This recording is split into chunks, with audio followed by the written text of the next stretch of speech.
अब कहाँ तक थे? मूल्यांकन के उपकरण। उपकरण में आए।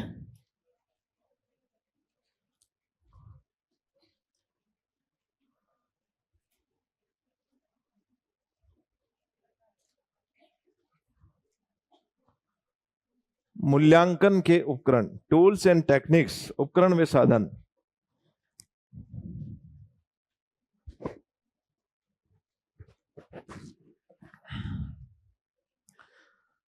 उपकरणों में देखिए, जब हम पढ़ें तो उसमें 3 प्रकार के उपकरणों की चर्चा करेंगे। 3 प्रकार का वर्गीकरण यहां पे रहेगा। एक वर्गीकरण है परमापीकृत तथा गैर परमापीकृत। यहां से प्रश्न पूछे जाते हैं, बहुत आसान प्रश्न है, एक बार में आप समझ जाएंगे, कभी गलत नहीं करोगे। परमापीकृत और गैर परमापीकृत। दूसरा है मात्रात्मक तथा गुणात्मक। मात्रात्मक व गुणात्मक, विशेषता के आधार पर और ये निर्माण के आधार पर।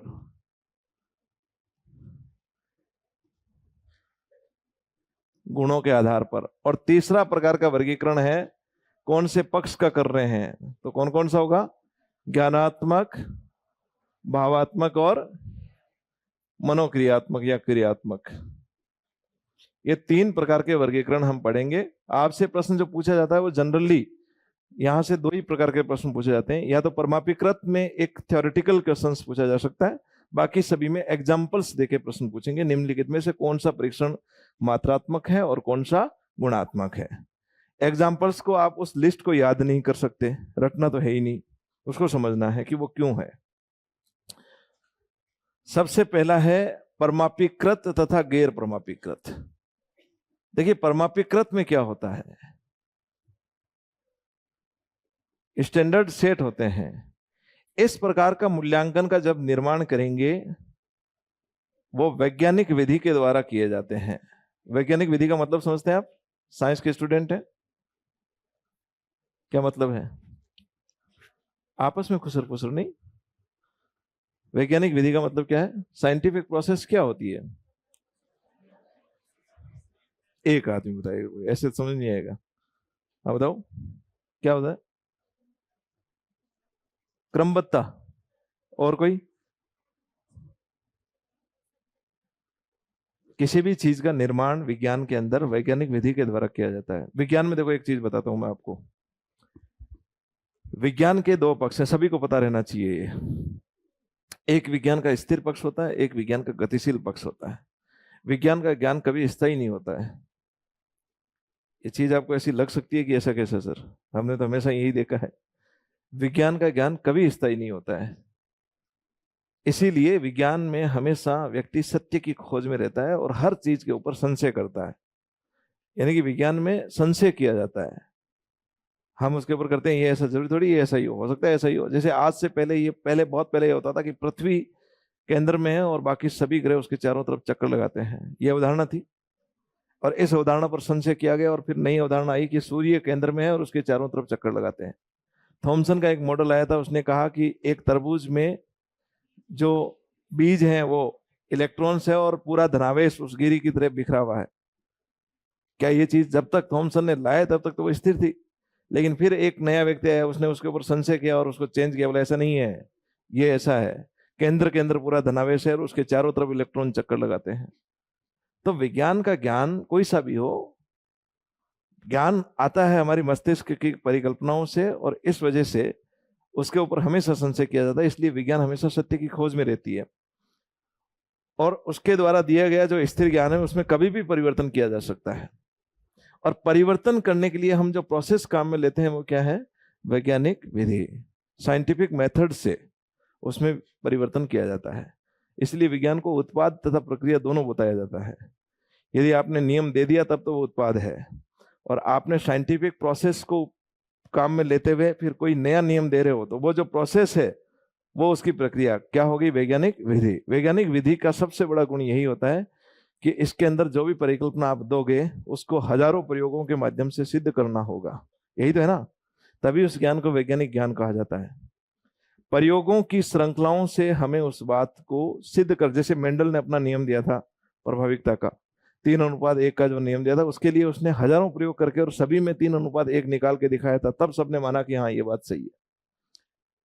तो इसके अंदर बहुत से परीक्षणों के माध्यम से आपको अपनी चीज को, बहुत से प्रयोगों के माध्यम से आपको अपनी बात को सत्यापित करना होता है।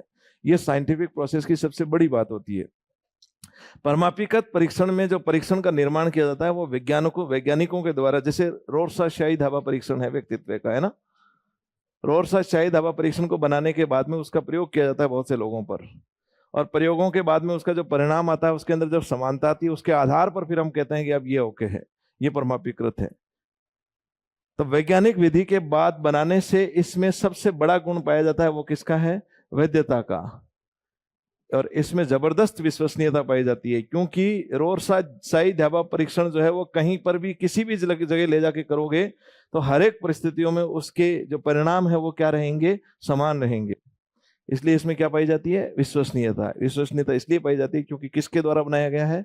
वैज्ञानिक विधि के द्वारा बनाया गया है, वैज्ञानिकों के द्वारा बनाया जाता है। बुद्धि परीक्षण हो गए, आपके व्यक्तित्व परीक्षण हो गए, ये सारे के सारे परीक्षण कैसे हैं? परमापिकृत परीक्षण है। रुचि परीक्षण आपके हुए हैं। अच्छा, इस प्रकार के परीक्षण अध्यापक के द्वारा निर्मित किए जाते हैं क्या? नहीं, ये परीक्षण शिक्षक निर्मित परीक्षण नहीं होते हैं। मान लो मैंने आपके लिए एक टेस्ट बनाया, तो उसको मैं बहुत से प्रयोगों के माध्यम से नहीं गुजार सकता ना। वो सीधा आपका एक टेस्ट बनाया, आपसे ले लिया, वो शिक्षक निर्मित होते हैं, इसलिए उनको अपरमापिकृत बोलते हैं। वो वैज्ञानिक विधि के द्वारा नहीं बनाए जाते हैं। ओके, एग्जाम्पल्स इसमें क्या है? आपका व्यक्तित्व परीक्षण हो गया,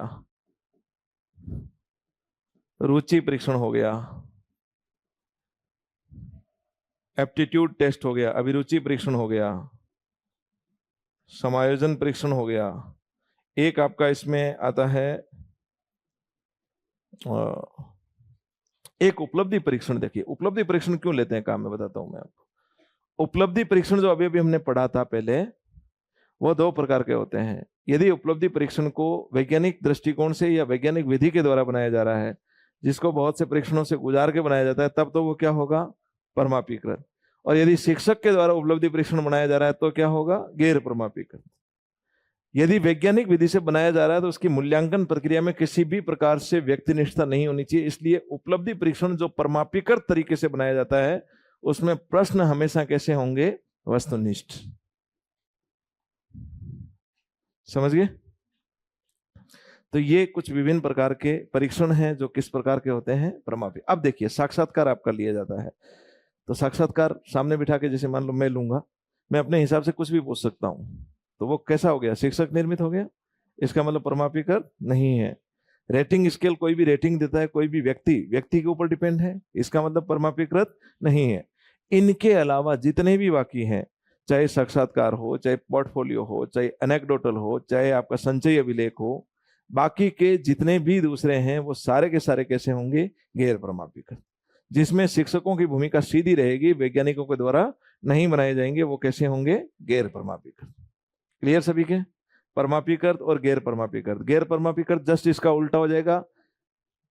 गैर परमापिकृत किसके द्वारा बनाए जाते हैं? सामान्यतः शिक्षक के द्वारा। तो प्रश्न आपसे पूछ देते हैं, शिक्षक निर्मित परीक्षण कैसे होते हैं? कैसे होते हैं? गैर परमापिकृत। गैर परमापिकृत के अंदर विश्वसनीयता और वैधता में क्या पाई जाती है? कमी पाई जाती है। विश्वसनीयता और वैधता कम पाई जाती है। ओके, ठीक। इसके बाद दूसरा आता है मात्रात्मक और गुणात्मक। एक है मात्रात्मक और दूसरा है गुणात्मक। मात्रात्मक का मतलब इसमें केवल हम क्वांटिटी का ध्यान रखते हैं कि बच्चे को कितने अंक प्राप्त हुए हैं, यही तो रखते हैं ना। केवल क्वांटिटी का ध्यान, बच्चे के अंदर क्या परिवर्तन हुए हैं, कैसे कैसे परिवर्तन हुए हैं। वो पहले बहुत कम गति से सीख पा रहा था, अब उसकी गति ठीक हुई है। पहले उसकी इस सब्जेक्ट में रुचि नहीं थी, अब आज उसकी रुचि आने लग गई है। ये सब चीजें इसके अंदर नहीं होती है। इसमें सिर्फ ये देखा जाता है कि बच्चे ने क्या सीखा है, बस। और इस प्रकार केवल ज्ञान की मात्रा का परीक्षण करने के लिए होता है। इसलिए इसमें कौन कौन से परीक्षण होंगे? एक तो लिखित परीक्षण, दूसरा मौखिक परीक्षण, और एक प्रायोगिक परीक्षण। इन सभी में अंक प्रदान करते हैं हम सीधे सीधे, करेंगे ना। एक देखो इसमें एक आपके कभी कभार ऑप्शन में आता है दत्त कार्य, होमवर्क, हम आगे पढ़ेंगे वहां बताऊंगा मैं आपको। दत्त कार्य यदि ऑप्शन में आपके आ रहा है, 3 तो होंगे ही होंगे हमेशा, ये भी होगा यदि इनमें से ऑप्शन में नहीं होके इधर वालों में से कोई 3 ऑप्शन में हुए और दत्त कार्य यदि ऑप्शन में होगा तो दत्त कार्य भी किस में माना जाएगा, मात्रा। दत्त कार्य होता है होमवर्क, असाइनमेंट। असाइनमेंट का ऐसा भाग जो होमवर्क के रूप में हो, जिसके अंदर आपको पहले 5 में से 5 नंबर वगैरह दिए जाते थे, याद है क्या? आज भी दिए जाते हैं। एक समान परीक्षण पद्धति है, उसके अंदर 5 नंबर का ये होमवर्क भी है। तो वहां पे भी आपको सिर्फ ये चीज देखी जाती है कि आप कितना होमवर्क करके लाते हैं, केवल इस बात की मात्रा का ज्ञान करते हैं, इसलिए इसको किस में रखा गया है, मात्रात्मक में। क्लियर? ओके। इनके अलावा जितने भी बाकी हैं वो सारे के सारे क्या हैं, गुणात्मक है। अब उसमें संचय, अभिलेख, एनेक्डोटल, साक्षात्कार, जांच सूची, बाकी जितने भी हैं अभी हम पढ़ेंगे आगे सभी के बारे में। जब सभी के बारे में पढ़ेंगे तो आपको पता है, क्योंकि वो हमारे व्यक्तित्व के विभिन्न पक्षों का मापन करते हैं, वो भावों का मापन करते हैं, अलग अलग चीजों का मापन करते हैं, इसलिए उन सभी को किस में रखा है, गुणात्मक परीक्षण में रखा है। तो दोनों में आ गया। अब यहाँ कंफ्यूजन क्या होता है आपके, एक कंफ्यूजन ये होता है कि आपको ये लगता है कि गुणात्मक परीक्षण बड़ा अच्छा परीक्षण है, अच्छा है ना, गुणात्मक है तो अच्छा ही होगा, और उधर ये लगता है कि परमापिकृत परीक्षण अच्छे परीक्षण होते हैं। लेकिन जितने भी गैर परमापिकृत परीक्षण वो सारे के सारे इधर किस में है, गुणात्मक में है। केवल 3-4 को छोड़कर 3-4 मात्रात्मक हैं, बाकी सारे के सारे इधर क्या है, गुणात्मक।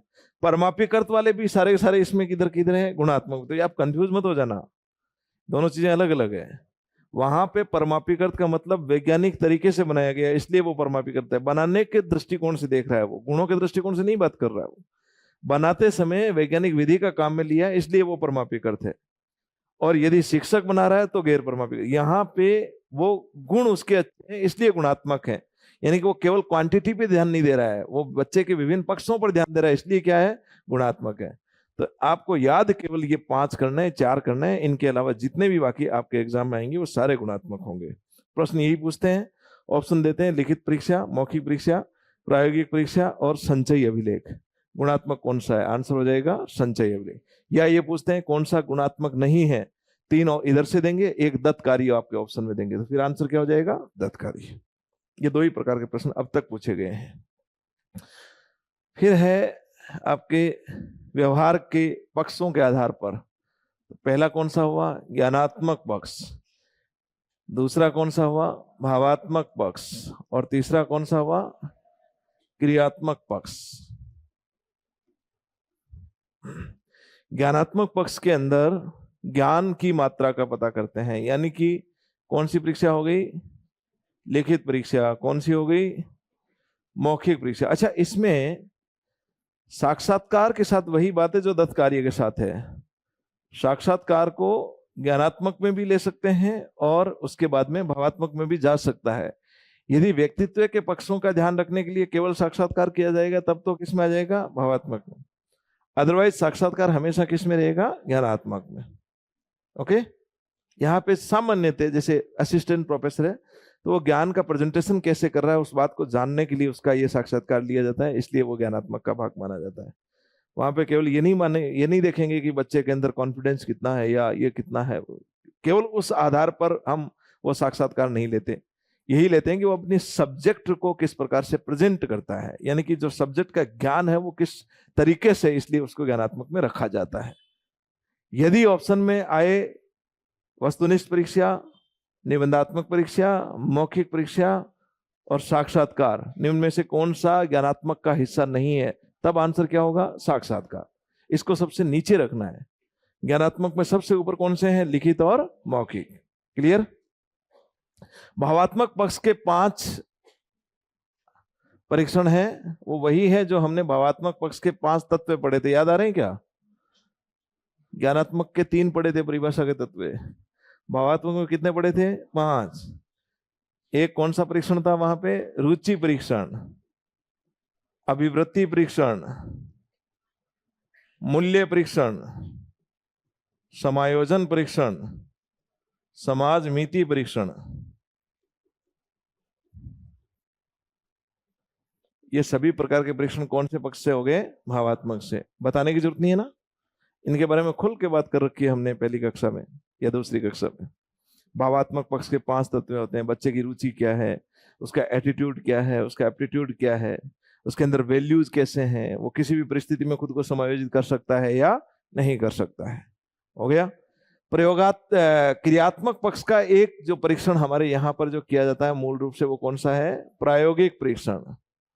अभी अभी हमने देखा था कि वैधता गड़बड़ हो जाती है यदि प्रायोगिक परीक्षण के अंदर सीधा वाइवा ले लेंगे हम, तो कौन सा हो जाएगा? ज्ञानात्मक। लेकिन करना किसका चाहिए था? क्रियात्मक का। तो क्रियात्मक में कौन सा हो गया? प्रायोगिक परीक्षक। प्रायोगिक परीक्षक में परीक्षा में जो है लर्निंग बाय डूइंग, करके सीखने पर बल दिया जाता है। चीजों को परख नली में इधर से उधर मिलाओगे, वो हरा रंग आ रहा है, नीला रंग आ रहा है, उससे वो बच्चा सीखता है। तो उसमें उसकी एक्टिविटीज कैसे, उसकी हाथ की क्रियाएं कैसे काम कर रही है, उसका मस्तिष्क का ये कम या ज्यादा मात्रा में मिल जाता है तो फिर वो रंग कभी नहीं आता ना। तो वो उसकी उन साइको और मोटर यानी कि अपने जो शरीर की पेशीय क्रियाएं हैं उनका तंत्रिके पेशीय क्रियाओं के साथ समन्वय कैसा है उसके आधार पर पता चलता है। इसलिए ये कौन से पक्ष का भाग हो गया? क्रियात्मक। ये 3 प्रकार के परीक्षण हुए आपके। अब एक एक करके इन परीक्षणों के बारे में पढ़ेंगे, ये उपकरण होते क्या हैं। सबसे पहले परीक्षाएं क्या होती है, फिर रेटिंग स्केल वगैरह जो पोर्टफोलियो है वो क्या होते हैं। यहाँ से कुछ अच्छे प्रश्न पूछे जाते हैं और ये सारे समझने वाले हैं। ये कंसेप्ट यदि पता रहेगा लाइन कुछ भी उठा के पूछ सकता है। सबसे पहले है परीक्षाएं। परीक्षाओं में हमने देखा था 3 प्रकार की परीक्षा है। एक मौखिक परीक्षा, दूसरी प्रायोगिक परीक्षा और तीसरी लिखित परीक्षा। 3 प्रकार की परीक्षाएं हमारे सामान्यतः लेते हैं। जो मौखिक परीक्षा होती है वो सबसे प्राचीन प्रकार की परीक्षा है। पुराने जमाने में परीक्षाएं कैसे लेते थे? मौखिक लेते थे। और इन परीक्षाओं का आयोजन हमारे अभी वर्तमान शिक्षा पद्धति में कौन सी कक्षाओं में किया जाता है? निम्न कक्षाओं में किया जाता है, छोटी कक्षाओं में किया जाता है, बड़ी में नहीं होता ना। 11, 12 वगैरह में मौखिक परीक्षा नहीं होती है, ग्रेजुएशन में बिल्कुल नहीं होती है। तो ये छोटी कक्षाओं में किया जाता है। क्या कक्षा 1 और 2 में मौखिक परीक्षा होनी चाहिए? कौन बोलता है? एनसीएफ 2005 कहता है ना कि कक्षा 1 और 2 में किसी सूरत में मौखिक और लिखित परीक्षा नहीं होनी चाहिए। परीक्षाएं केवल किसके आधार पर होनी चाहिए? अवलोकन पे आधार। गतिविधियां जो हो रही है उन गतिविधियों का क्या करना है? अवलोकन। तो मौखिक परीक्षा प्राचीनतम परीक्षा है जो छोटी कक्षाओं में आयोजित होती है। और इस प्रकार की परीक्षा के आयोजन करने का प्रमुख कारण जो है या प्रमुख उद्देश्य है बच्चे के अंदर वाचन कौशल, बच्चे का भाषण कौशल, उच्चारण क्षमता, व्याकरण सम्मत ज्ञान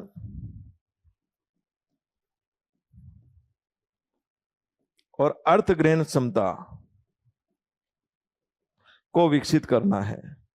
बोल बोल के, जैसे यदि उसके प्रश्न पूछेंगे तो वो किस प्रकार से अपने प्रश्न को बोल के बताता है, उसका उच्चारण प्रत्येक प्रश्न में कैसा है, वो व्याकरण के अंदर वो राम आती है बोल रहा है या सीता जाता है बोल रहा है, तो वो उसकी सभी चीजों का यहां से हमें पता चलेगा। वस्तुनिष्ठ प्रकार के प्रश्नों में इन चीजों का पता नहीं चलता। इस प्रकार की परीक्षा का सबसे बड़ा दोष यह है कि इसके अंदर संभावना रहती है क्या हो? पक्षपात हो। गुरुजी के लिए छाछ लेके आ रहा है तो गुरुजी नंबर ज्यादा देंगे, मुंह देख के वो गुरुजी टीका लगा देते हैं। प्रभावशाली व्यक्ति का बच्चा है उसको नंबर ज्यादा दे देंगे, जाते ही बाहर नहीं तो दिक्कत हो जाएगी। तो ऐसे में इस प्रकार की परीक्षा में पक्षपात की संभावना ज्यादा रहती है। इसका मतलब विश्वसनीयता में क्या रहेगी? कमी रहेगी।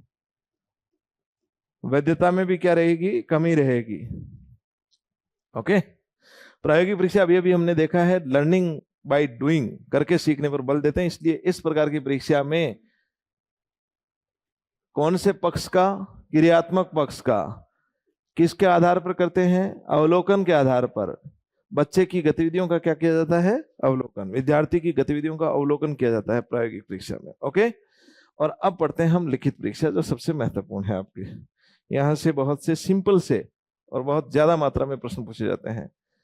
लिखित परीक्षाओं को हम 3 श्रेणी में बांट सकते हैं। एक होता है आपका वस्तुनिष्ठ परीक्षा, एक अति लघुत्रात्मक व लघुत्रात्मक परीक्षा और एक होती है आपकी निबंधात्मक परीक्षा। पढ़ते समय हम दो ही पढ़ेंगे, प्रश्न दो ही चीजों के आते हैं।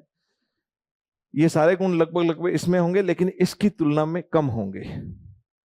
निबंधात्मक की तुलना में थोड़े से कम होंगे, लेकिन गुण लगभग लगभग निबंधात्मक व सारे लघु में पाए जाएंगे, इसलिए इसको नहीं पढ़ेंगे अलग से। वस्तुनिष्ठ परीक्षा ऐसे परीक्षा होती है जिसमें उत्तर जो है वो क्या होंगे, निश्चित होते हैं। जब उत्तर निश्चित होते हैं तो अंकन प्रक्रिया में किसका प्रभाव नहीं रहेगा, व्यक्ति का प्रभाव नहीं रहेगा। इसका मतलब इस प्रकार के प्रश्नों में वस्तुनिष्ठता अधिक मात्रा में पाई जाती है। ये आगे पढ़ेंगे हम, इसके गुण क्या हैं। पहले इसके प्रकार देखते हैं, वस्तुनिष्ठ प्रकार के प्रश्न होते क्या हैं, जिसका उत्तर हमेशा क्या रहेगा, निश्चित। वस्तुनिष्ठ प्रकार के प्रश्नों को हम दो श्रेणियों में बांटते हैं। पहली श्रेणी है प्रत्यास्मरण प्रकार के प्रश्न, रिकॉल टाइप टेस्ट,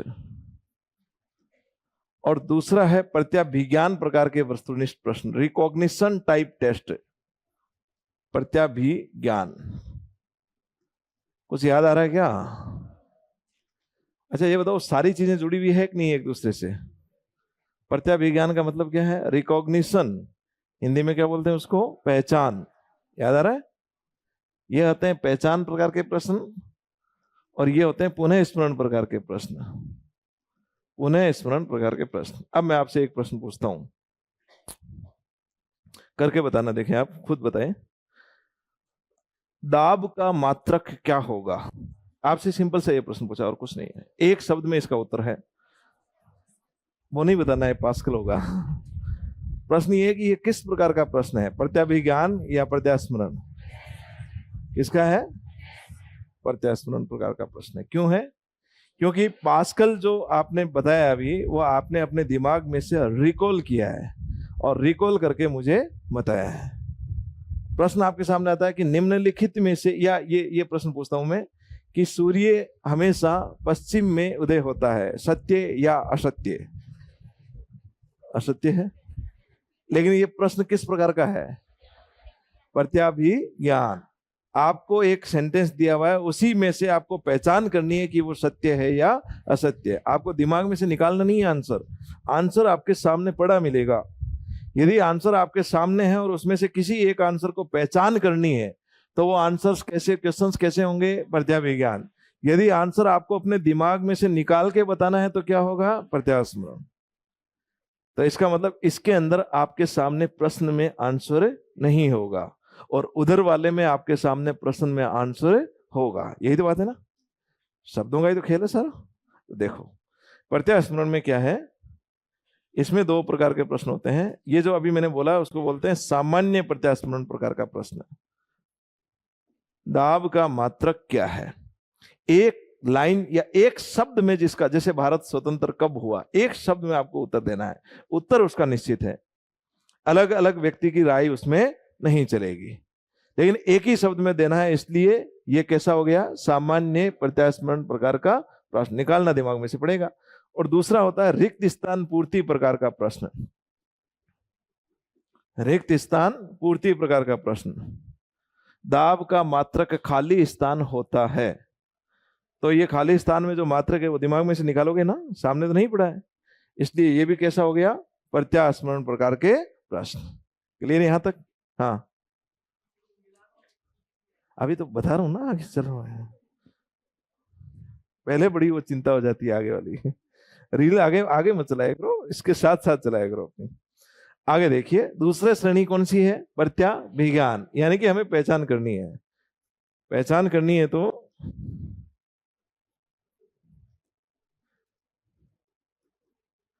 अब इसमें पहला प्रश्न होता है, हम क्या दिक्कत क्या होती है हमारे, जैसे हम जो ये निम्नलिखित में से कौन सा विकल्प सही है, ए बी सी और डी, तीन विकल्प, चार विकल्प देते हैं और उसमें से कोई एक सही होता है। इस प्रश्न को हम, हमारी एक धारणा है कि यही वस्तुनिष्ठ प्रकार के प्रश्न होते हैं। ये वस्तुनिष्ठ प्रकार के प्रश्नों में एक छोटा सा प्रकार है, इसका क्या नाम होगा? बहु विकल्प प्रकार। इसमें आपके सामने बहुत से विकल्प होंगे, उसमें से किसी एक विकल्प का उत्तर आपको देना है। तो एक प्रत्याभिज्ञान में कौन सा हो गया आपका? बहु विकल्प प्रकार के प्रश्न। जिसमें जैसे अभी आपके टेस्ट होते हैं ए बी सी और डी, 4 विकल्प देंगे, आंसर आपके सामने पड़ा है और उस आंसर की आपको क्या करनी है, पहचान। बालाजी का बी हो गया। उसके बाद में क्या आ गया, बहुविकल्प के बाद में दूसरा नंबर पर आता है, आप ही वाला ले लेते हैं हम, मिलान प्रकार के प्रश्न। देखिए मिलान प्रकार के प्रश्न में यदि वो प्रश्न आपको दे ऊपर में सूची ए को सूची बी से सुमेलित कीजिए और नीचे ऑप्शन दे ए बी सी डी कौन सा सही है, तब तो वो बहुविकल्प में जाएगा। ये ध्यान रखना, वो मिलान और बहुविकल्प दोनों मिक्स हो गया। अब पहले हमारे न्यू टाइप आती थी, उसके अंदर यही आता था कि आपस में मिलाइए, आता था ना, याद करो, हम 10वीं क्लास तक की बात कर रहे हैं। अभी आपके जो पेपर आते हैं वो सारे बहुविकल्प प्रकार के प्रश्नों का पेपर आता है। 100 के 100 प्रश्न कौन से होते हैं उसके अंदर, बहुविकल्प प्रकार के। मिलान प्रकार के प्रश्नों में एक सूची 1 दी जाती है, एक सूची 2 दी जाती है और उन दोनों को आपस में आपसे मिलवाया जाता है, इनके मिलान कीजिए, फिर आप मिलान करते हैं। ये सामने लिखा हुआ है, उसकी हमें क्या करनी है, पहचान। इसलिए मिलान प्रकार का प्रश्न भी क्या होगा, प्रत्याभिज्ञान। क्लियर है अब तो, जिसका भी प्रश्न था।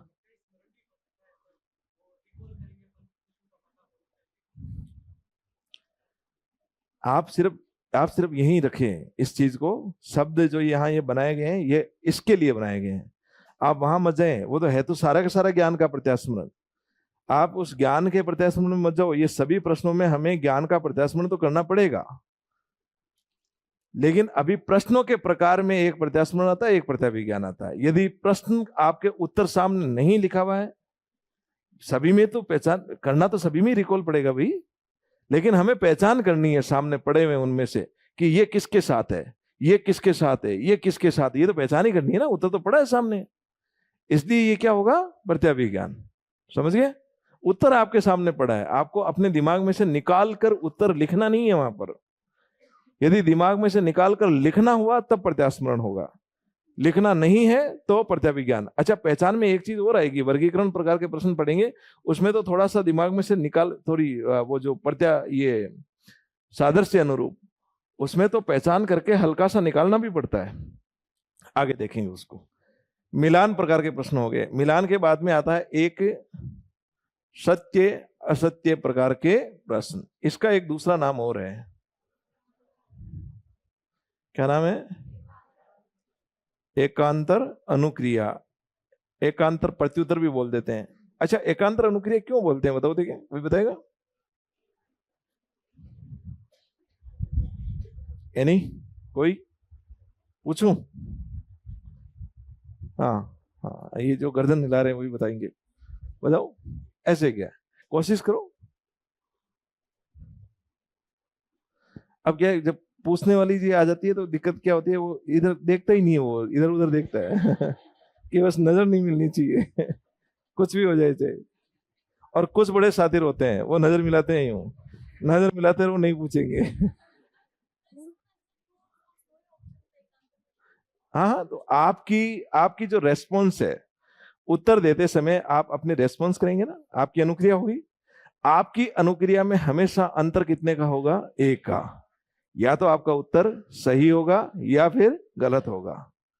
तो आप यदि सही थोड़ा सा इधर जाते तो आपका उत्तर क्या हो जाता, गलत, या दूसरी अनुक्रिया हो जाती तो क्या हो जाता, सही।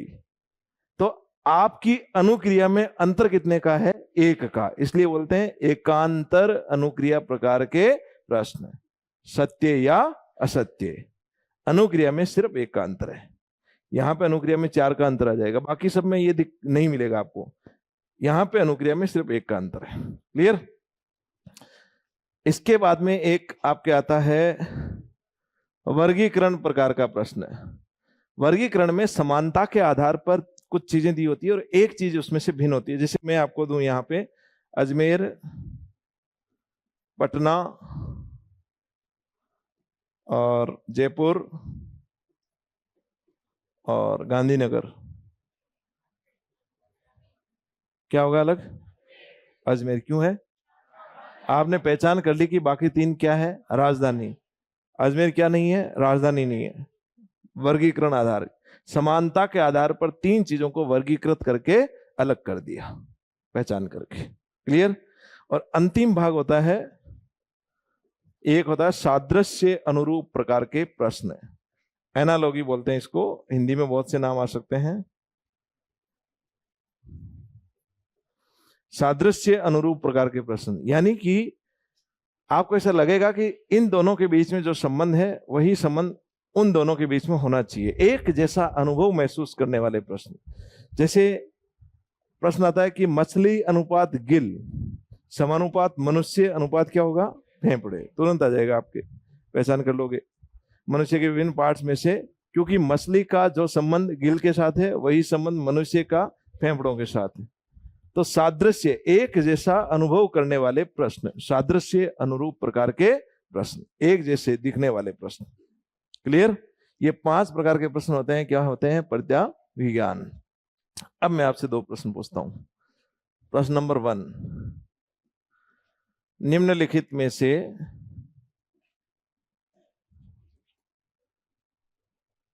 किन प्रश्नों में अनुमान की सबसे या संयोग की सबसे कम संभावना होगी? 1 मिनट मैं पूछूं, फिर मैं वैसे पूछूंगा, हाथ खड़े करना। संयोग की संभावना सबसे कम होगी। अब मैं प्रश्न दे रहा हूं आपको, ऑप्शन दे रहा हूं। ए, एकांतर प्रत्युत्तर प्रकार के प्रश्न। बी, बहुविकल्प प्रकार के प्रश्न। सी, मिलान प्रकार के प्रश्न। डी, रिक्त स्थान पूर्ति प्रकार के प्रश्न। क्या होगा आंसर? रिक्त स्थान। संयोग तो चलेगा ही नहीं ना यहाँ दिमाग में से, क्योंकि यहां संभावना है 50%, यहां संभावना है 25%, यहां भी संभावना है जितनी भी बन सकती है 15-20% है तो सही ना, आपस में मिला तो लेंगे, संयोग अनुमान लगाएंगे। लेकिन यहाँ पे तो बिल्कुल संभावना नहीं है, यहाँ पे हजारों में से कोई एक आएगा, वो भी जरूरी नहीं, याद नहीं है तो आएगा ही नहीं। रिक्त स्थान पूर्ति प्रकार के प्रश्नों में अनुमान की सबसे कम संभावना रहती है, और अनुमान की सबसे ज्यादा संभावना कौन से में रहती है? एकांतर प्रत्युत्तर प्रकार के प्रश्नों में 50% संभावना है कि आपके प्रश्न का उत्तर सही हो, है ना? ठीक है, ये हो गए विभिन्न प्रकार के प्रश्न। अब ये जो वस्तुनिष्ठ प्रकार के प्रश्न, इनके गुण क्या है? ये बंद रखो, ये आप इसको बंद रखो, ध्यान यही रहना चाहिए। मैं जब पूछूं तो आप अपने दिमाग से सोचकर मुझे बताएं, कम से कम मत खोलो इसको, जरूरत पड़ेगी तो मैं खुलवा लूंगा। वस्तुनिष्ठ प्रकार के प्रश्नों के गुण बताएंगे, आप खुद बताएंगे। पहला गुण क्या है? मैं अलग अलग ऐसे करते हैं, 5 ग्रुप से आपके इस क्लास में, 1 2 3 4 और 5। छोटा ग्रुप है लेकिन फिर भी प्रभावशाली है, देखते हैं। अलग अलग से पूछूंगा मैं। सबसे पहले इस ग्रुप में से बताओ, देखिए वस्तुनिष्ठ प्रकार के प्रश्नों का एक गुण, सबसे पहला गुण क्या है? Very good. पहला इन्होंने बताया कि इनमें विश्वसनीयता ज्यादा पाई जाती है, सही बात है क्या? ठीक है। सेकंड ग्रुप बताओ, बाकी नहीं बोलोगे, हार जाओगे नहीं तो, केवल इन्हीं को। क्या है? वैधता ज्यादा पाई जाती है, ठीक है, वैधता इनमें ठीक पाई जाती है। सबसे प्रभावशाली गुण अभी तक नहीं आया, कौन बताएगा? देगा, ये बताओ ग्रुप क्या है? एक ही गुण बताएंगे, कोई बताएगा? हाँ, विश्वसनीयता बता चुके हैं, हाथ खड़े करके बताएगा जो भी। विभेदकारिता कच्चा आ रहा है आगे से क्या बोल रहे हो आप, बताओ? बहुत ज्यादा आ गया आपकी तरफ से, मैं एक ही लिख देता हूं, विभेदकारिता। सेकंड, अगला ग्रुप बताओ, देखें, निष्पक्षता। गुड।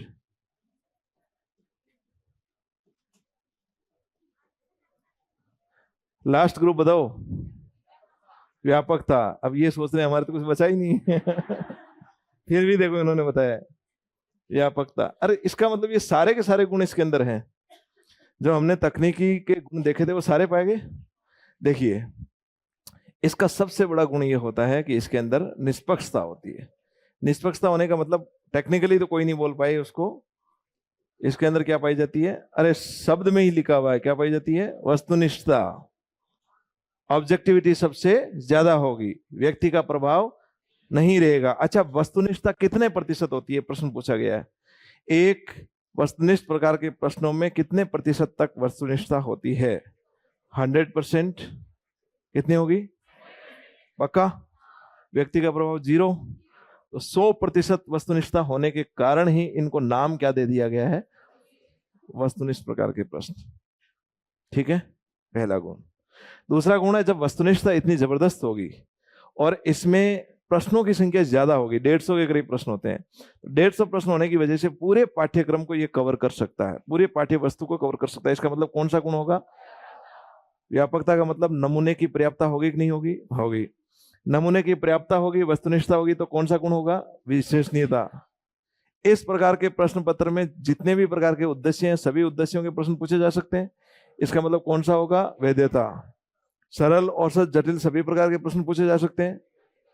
विभेदकारिता तो सभी, उसमें भी हो सकती है, इसमें भी हो सकती है। ये कोई स्पेशल गुण नहीं है, लेकिन ये विशेष है कि विश्वसनीयता, निष्पक्षता, व्यापकता और वस्तुनिष्ठता निबंधात्मक प्रश्नों की तुलना में बहुत ज्यादा होती है, बहुत ज्यादा होती है।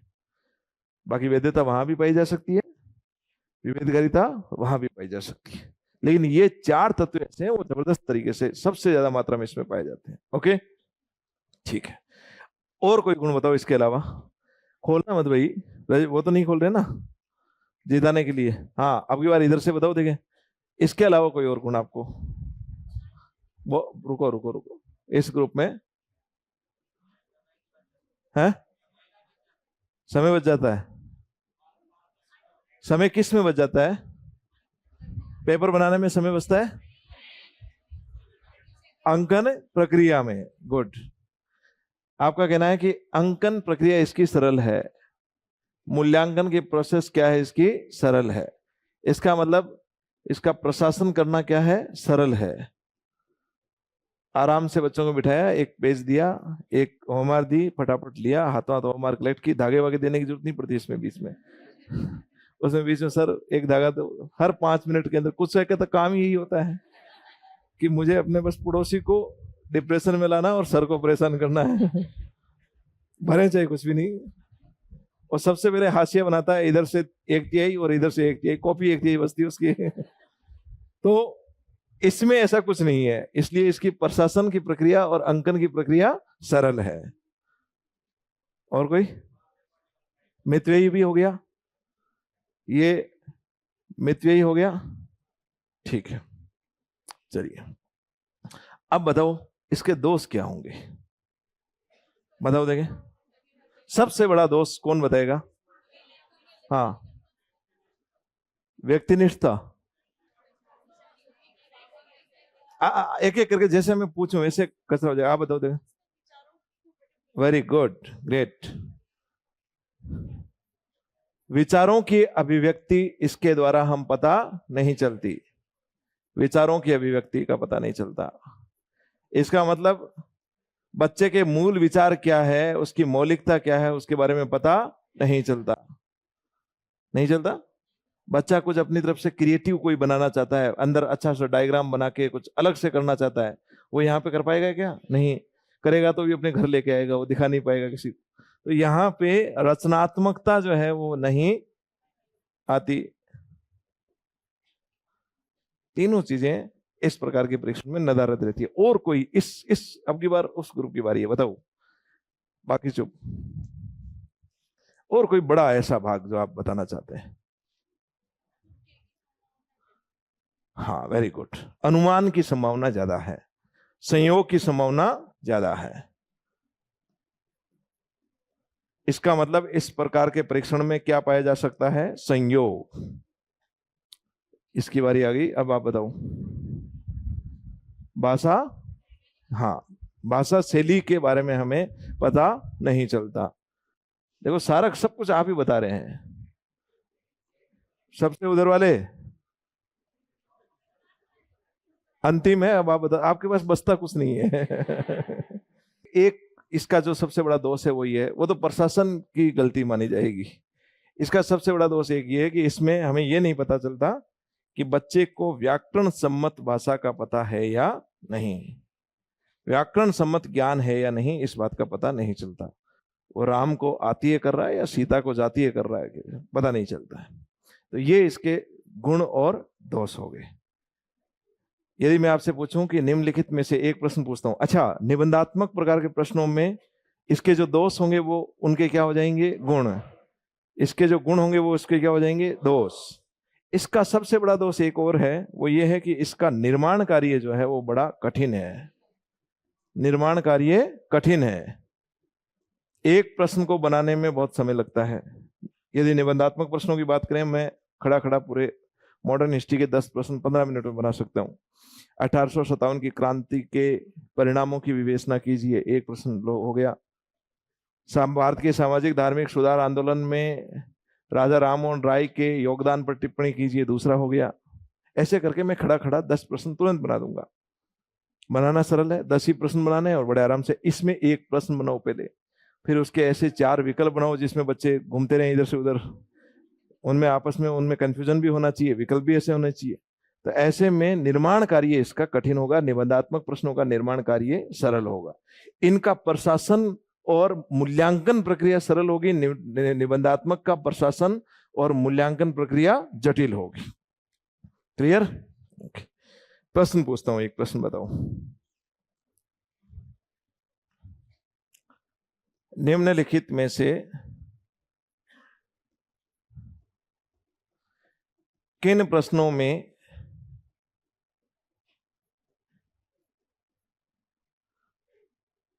उच्च संज्ञानात्मक क्षमताओं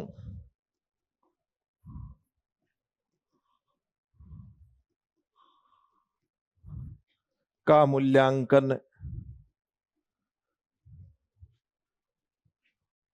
नहीं होता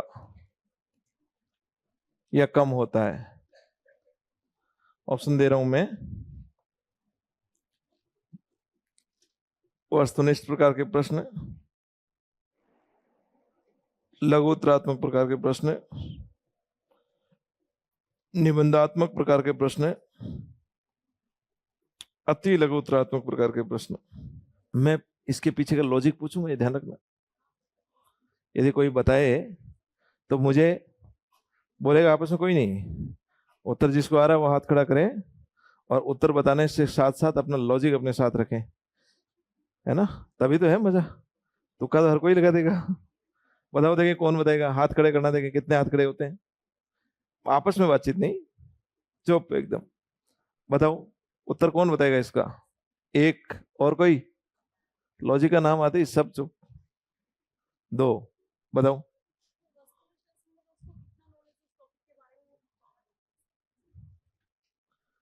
आपका उत्तर सही है पर लॉजिक ठीक नहीं है।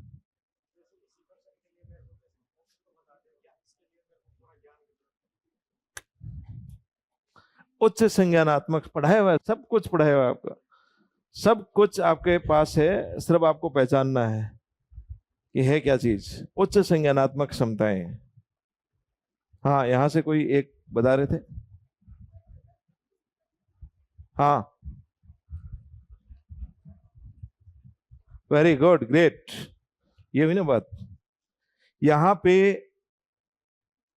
इन प्रकार के प्रश्नों से हमें यह नहीं पता चलता कि बच्चे में तर्क करने की क्षमता कितनी है, बच्चे में क्या सही है क्या गलत है उसके बारे में निर्णय देने की क्षमता कितनी है, किसी का बचाव कर सकता है कि नहीं कर सकता है, किसी का विरोध कर सकता है कि नहीं कर सकता है, यानी कि मूल्यांकन करने की कोई नई चीज का सृजन कर सकता है क्या बच्चा।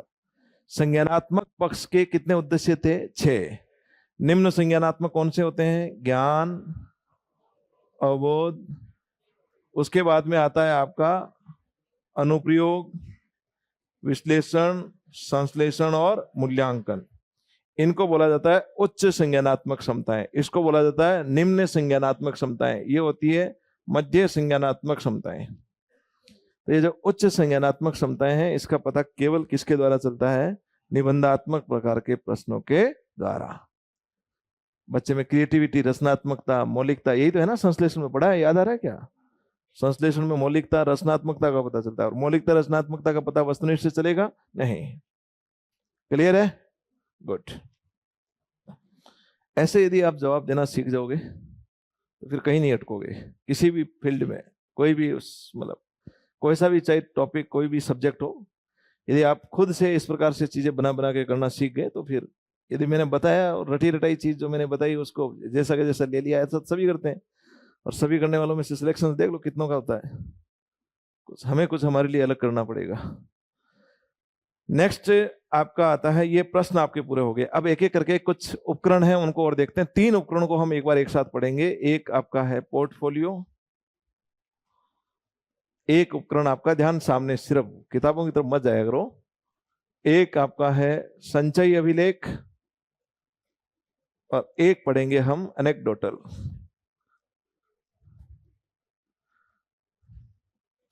एनेक्डोटल 3 प्रकार के हैं, पोर्टफोलियो, संचयी अभिलेख और एनेक्डोटल। इनको समझना है, सिर्फ ध्यान सामने दो। पोर्टफोलियो का मतलब एक ऐसी फाइल होती है, ये व्यक्तिगत फाइल होती है। देखो इसके बारे में 2-3 जो फैक्ट आपके क्वेश्चन आते हैं, पहले वो लिख देता हूं मैं। ये एक व्यक्तिगत फाइल है, यानी कि प्रत्येक छात्र की अपनी एक फाइल होती है। व्यक्तिगत का मतलब ये हुआ सभी की एक कंबाइंड फाइल नहीं होती है, ठीक है। इसमें बच्चे का जो रिकॉर्ड है वो संचयी किया जाता है, इसलिए इसको संचयी अभिलेख भी बोल सकते हैं हम। ये एक प्रकार का संचयी अभिलेख है, ठीक है। इसकी प्रकृति कैसी होती है? संचयी। संचयी का मतलब तो समझते हैं ना, क्या मतलब है? बता रखा है ना, जो पीछे वाली चीज है उसको बाहर नहीं निकालना, उसको साथ लेके चलना है। CF बताया था ना मैंने आपको, या भूल गए? नहीं बताया? हाँ, तो दो फिर वो 2 को साथ लेके चलेंगे। बाल विकास की प्रकृति संचयी होती है, यानी पीछे की चीज को बाहर नहीं निकालना है, उसको हमेशा अपने साथ में लेके चलना है। वार्षिक अभिलेख है, पूरे वर्ष भर इसके अंदर चीजें संकलित की जाती है जिनको उसके अंदर रखा जाता है, बाहर नहीं निकाला जाता। एक फाइल होती है पोर्टफोलियो, एक व्यक्तिगत फाइल होती है जिसके अंदर बच्चे के कुछ चयनित पक्ष इसमें चयनित होंगे, और ये शैक्षणिक भी हो सकते हैं और सह शैक्षणिक भी हो सकते हैं। शैक्षणिक और सह शैक्षणिक के चयनित पक्षों का हम इसके अंदर विवरण देंगे, और विवरण देने के साथ साथ में उसकी जो नमूना फाइल है, उस कार्य की जो नमूना है वो उसके साथ अटैच्ड करेंगे। ये इसकी सबसे बड़ी विशेषता है। जैसे मान लो हमने बच्चे के किसी एक पक्ष के बारे में, बच्चा चित्र कैसा बनाता है, ये एक पक्ष है, तो बच्चे के चित्र को लेकर हमने उसके अंदर विवरण दिया कि बच्चा चित्र इस प्रकार का ऐसे ऐसे अच्छा चित्र बनाता है, इस प्रकार के चित्र बनाने की बच्चे की रुचि ज्यादा है। फिर वो जो चित्र बना रखा है उस चित्र को उस फाइल के साथ लगाते हैं। नमूना जहां पर भी लगाएंगे वो फाइल कौन सी होगी? आपकी पोर्टफोलियो। जैसे अभी आपके ये जो चले थे स्माइल वगैरह में, इनमें बच्चे का जो होमवर्क है उस होमवर्क की एक फोटो कॉपी जो है उस पोर्टफोलियो के साथ लगाते हैं कि वो होमवर्क कैसा करता है। तो उसके शैक्षणिक और सह शैक्षणिक पक्ष का जो भाग है, जिस कार्य का विवरण हम यहाँ पे लिखेंगे, उसके साथ क्या लगाएंगे? नमूना, ठीक है। ये नमूना क्यों लगाते हैं? ये हमने भावात्मक पक्ष में बात की होगी कि बच्चे के अंदर एक इंटरेस्ट होता है, एक उसका एप्टीट्यूड होता है, और हमें ये मिलाना है कि उसका कहाँ इंटरेस्ट है और किस जगह पे उसका एप्टीट्यूड है, और उन दोनों चीजों को मिलाना है। अलग अलग प्रकार के कामों को जब हम यहाँ लेंगे, बहुत से, कोई चित्र बना रहा है, कोई क्रिकेट खेल रहा है, एक ही बच्चा, उसके अलग अलग कामों को हमने लिया, उसका नमूना हम उसके साथ लगाया, अटैच किया, और फिर हम उसका मूल्यांकन करेंगे। मकसद तो इसका यही है असली, जो किसी को नहीं पता, किसी शिक्षक को नहीं पता, जाके पूछ लो आप, कोई नहीं करता ये काम। बोले पोर्टफोलियो फाइल क्यों संधारित करते हो? बोले सरकार ने कह रखा है कि करना चाहिए इसलिए करते हैं। सिर्फ यही कारण है और कोई कारण नहीं है। बल्कि इसका मकसद ये है कि हमने अलग अलग एक्टिविटीज का हम बच्चों को हम देखेंगे कि इसमें इंटरेस्ट जिसमें है उसी में वो काम करेगा। नंबर 1, इंटरेस्ट वाले फील्ड में जब काम किया तो उसको मिलाएंगे कि इसमें किस में उसका एप्टीट्यूड भी है। चित्र अच्छा नहीं बना रहा है, इंटरेस्ट है, कोई नहीं, इसमें ये नहीं कर पाएगा, बहुत ज्यादा करेंगे तो भी। क्रिकेट अच्छा खेल रहा है और उसका इंटरेस्ट भी है, क्रिकेट की वो जो सीडी है वो सीडी लगाएंगे इसके अंदर। हम हर एक चीज नमूना लगाते हैं। कोई यदि डांस कर रहा है, डांस की सीडी लगाएंगे, चित्र बना रहा है, चित्र लगाएंगे, स्वयं मूल्यांकन का उसका खुद को लिखाएंगे कि ये चीज वो लिखेंगे, वो लगाएंगे, और फिर चेक करेंगे कि कहाँ पे इंटरेस्ट और एप्टीट्यूड आपस में मिल रहा है। और यदि आपको पता चलेगा कि इस फील्ड में बच्चे के ऊपर काम किया जाना चाहिए, तब वो क्रांति कर सकता है। तो शिक्षक का दायित्व बनता है कि फिर वो उस फील्ड में उसको प्रशिक्षित करे। अभिभावकों को वो बताएं कि देखो आपका बेटा यहाँ पे मजबूत है, आपको अपने बेटे को इस फील्ड के ऊपर काम करना चाहिए। तो अभिभावक भी जाके यदि उसको कोई एकेडमी वगैरह ज्वाइन कराएं तो वैसे ही करवाएं। तो ये एक ऐसा फाइल है जो सभी के लिए ओपन होती है, इसको कक्षा कक्ष में रखा जाता है। बच्चे को भी पता रहना चाहिए कि मेरे में क्या शक्तियां हैं। कक्षा कक्ष में इसको एक सुरक्षित स्थान पर रखा जाता है, जो अभिभावकों के साथ, बच्चे के साथ और विभिन्न शिक्षकों के साथ शेयर की जाती है, जिसमें कुछ चयनित गतिविधियों का हम विवरण देते हैं और साथ में उसका नमूना लगाते हैं। क्लियर है ये बात? इसमें बहुत ज्यादा सारी एक्टिविटीज नहीं ले सकते हम। यदि आपने सारी एक्टिविटीज ले ली, सभी चीजों को यदि इसमें हमें कंट्रोल करना पड़ता है। यदि सभी को ले लिया तो वो एक अव्यवस्थित ढेर बन जाएगा, जिसमें हम खुद नहीं समझ पाएंगे कि है क्या, बहुत सी गतिविधियों को। इसलिए इसमें सिर्फ कुछ आपको लगे कि ये ऐसी गतिविधि है जिसको हमें सम्मिलित करना चाहिए, चयनित रूप से सिर्फ, और बाहर नहीं निकाल सकते, क्योंकि संचय अभिलेख है। एक बार यदि उसमें चला गया तो परमानेंट उसी में रहेगा। क्लियर है यहां तक? पोर्टफोलियो कैसा अभिलेख है? व्यक्तिगत। प्रकृति क्या है? संचयी। इसके अंदर कौन से पक्ष होते हैं? शैक्षणिक और शैक्षणिक। क्या लगाते हैं साथ में? नमूना। और इसको कहाँ रखा जाता है? कक्षा कक्ष में। अब पोर्टफोलियो और संचयी अभिलेख में क्या फर्क है? आपने अभी आपके आरटी में पढ़ा होगा, छात्र संचयी अभिलेख पढ़ा है ना? छात्र संचयी अभिलेख, जो प्रारंभिक शिक्षा पूरी होती है उसके लिए जो प्रमाण पत्र बनता है, उस प्रमाण पत्र का आधार क्या है? आपका छात्र संचयी अभिलेख। पढ़ा है ना? प्रश्न भी आया था आपके टेस्ट में। संचयी अभिलेख बच्चे का पूरे वर्ष भर या उस विद्यालय के संपूर्ण विद्यालय के दौरान उसके द्वारा की जाने वाली समस्त गतिविधियों का विवरण है। अब यहां पे चयनित गतिविधियां नहीं होगी, यहां पे क्या होगी? समस्त गतिविधियां। तो ये एक वार्षिक, या कुल मिला के वार्षिक की बजाय विद्यालयी अभिलेख है। विद्यालय में बच्चे का चढ़ने वाला एक कंप्लीट संचित अभिलेख है, पूरे वर्ष भर या पूरे विद्यालय के दौरान बच्चे ने क्या क्या किया गया है। तो ये भी अपने आप में कैसा अभिलेख हो गया? व्यक्तिगत। व्यक्तिगत हुआ ना, प्रत्येक बच्चे का अपना होगा। इसमें कौन सी गतिविधियां समस्त सम्मिलित होगी? समस्त। क्या इसमें नमूना लगाएंगे? नहीं, संचयी अभिलेख में नमूना नहीं लगाया जाता। इसमें केवल बच्चे की उपलब्धियों का विवरण लगाया जाता है कि बच्चे ने शैक्षणिक पक्ष में हिंदी में इतने मार्क्स लाए हैं, इस टेस्ट में ये किया है, इसने खेलों में ये किया है, इसने यहाँ पे ये किया है। उसके बारे में पूरे वर्ष भर की जितनी भी जानकारियां हैं उनको हम संचित करते जाएंगे एक उसके व्यक्तिगत अभिलेख में, जिसको क्या नाम दिया गया है? संचयी अभिलेख।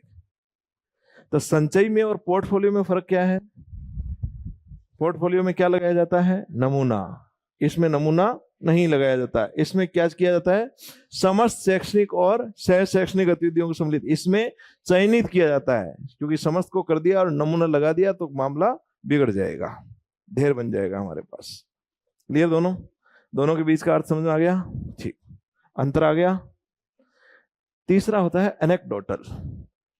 एनेक्डोटल क्या होता है? देखो, जैसे मान लो, इसको समझना एग्जाम्पल से। मैं आज आपकी क्लास में आया तो आप सभी ने कहा सर आज हमारा पढ़ने का मूड बिल्कुल नहीं है, आज तो हम आपस में बात करेंगे, खेलेंगे, कूदेंगे, ऐश करेंगे, और क्या। तो मैंने काफी देर तक समझाया, मैं पढ़ो देखो ऐसे, बोला नहीं सर आज तो बिल्कुल नहीं। चलो कोई बात नहीं, आज का दिन आपका, मत पढ़ो, खेलो कूदो, ऐश करो, जो भी करना है। सभी बच्चे आपस में खेलने लग गए, कूदने लग गए, बातें करने लग गए। कुछ मेरे पास आए, बोले सर और बताओ क्या हाल चाल है। आप कैसे हो? ठीक है। और ऐसे कैसे हो आप? ऐसे क्यों हो? ऐसे अलग अलग तरीके से अलग अलग बच्चे अलग अलग बातें कर रहे हैं। मैंने अचानक देखा कि एक बच्चा रमेश बीच में बैठा है और वो अभी भी पढ़ रहा है। मैंने रमेश से पूछा, रमेश मैंने सभी को कहा खेलो, आराम करो, अपने दोस्तों से बात करो, तुम पढ़ क्यों रहे हो? बोला सर देखो मेरे को केवल विज्ञान के ऊपर बात करने में मजा आता है, विज्ञान पे चर्चा करने में मजा आता है। इनमें से कोई मेरे से ऐसी चर्चा कर नहीं सकता, मुझे पता है। और मुझे इसलिए मैंने इनके साथ फालतू की बात मैं नहीं करूंगा। मुझे केवल विज्ञान पढ़ना, विज्ञान पे बात करना, विज्ञान के शोध के ऊपर चर्चा करना अच्छा लगता है। मैं वैज्ञानिक शोध हैं कुछ, इनके बारे में मैं मेरी खुद के चीजें पढ़ रहा हूँ और अपनी राय बना रहा हूँ, खुद मेरा विचार कर रहा हूँ। तो मुझे लगा कि रमेश में कुछ अलग है, और मुझे आज की ये घटना महत्वपूर्ण लगी, क्योंकि सभी बच्चे खेल रहे हैं, रमेश नहीं खेल रहा है। जब पूछा तो उसने कहा कि कोई मेरे से ऐसी चर्चा नहीं कर सकता जो विज्ञान से संबंधित हो। तो इस घटना को महत्वपूर्ण मानते हुए मैंने, मेरे पास एक रजिस्टर रहता है एनेक्डोटल नाम का, उसके अंदर यदि आपको, शिक्षक को ऐसा लगे कि कोई भी घटना महत्वपूर्ण है तो उसको मौके पर ही दर्ज कर लेता है। तो मैं दर्ज कर लूंगा कि मैं आज कक्षा में आया था, कक्षा में सभी बच्चों ने कहा कि आज हम नहीं पढ़ेंगे। मैंने कहा ठीक है। सभी बच्चे खेलने लगे, बातें करने लगे। मैंने देखा रमेश एक बच्चा है जो पढ़ रहा है, पूछने पर उसने बताया कि मुझे केवल विज्ञान पर चर्चा करना अच्छा लगता है, विज्ञान पढ़ना अच्छा लगता है, फालतू का बातें और खेलना मुझे पसंद नहीं है। उस घटना को मैंने दर्ज कर लिया इस रजिस्टर में। इसको क्या बोलते हैं? अनेक्डोटल। और इसको इसलिए कर लिया, उसके नीचे फिर मैं गुणात्मक टिप्पणी लिखूंगा कि बालक रमेश की विज्ञान के प्रति जबरदस्त रुचि है, वैज्ञानिक शोधों के बारे में, वैज्ञानिक चर्चाओं के बारे में उसकी बहुत जबरदस्त रुचि है। विज्ञान के क्षेत्र में यदि उसके ऊपर काम किया जाए तो वो क्रांति कर सकता है। लेकिन बालक रमेश में सामाजिक गुणों का अभाव है, समूह में कार्य करने की उसमें क्षमताएं नहीं है। और ये गुणात्मक टिप्पणी मैंने नीचे कर दी। इस प्रकार से किसी भी घटना को महत्वपूर्ण मानते हुए दर्ज करना और उसके संबंध में गुणात्मक टिप्पणी करना ही क्या कहलाता है? अनेक्डोटल। आकस्मिक निरीक्षण अभिलेख भी बोलते हैं। अचानक लगा आपको कोई घटना महत्वपूर्ण है, उसको निरीक्षित किया और उसको दर्ज कर लिया। उपाख्यान भी बोलते हैं इसको, घटना व्रत भी बोलते हैं।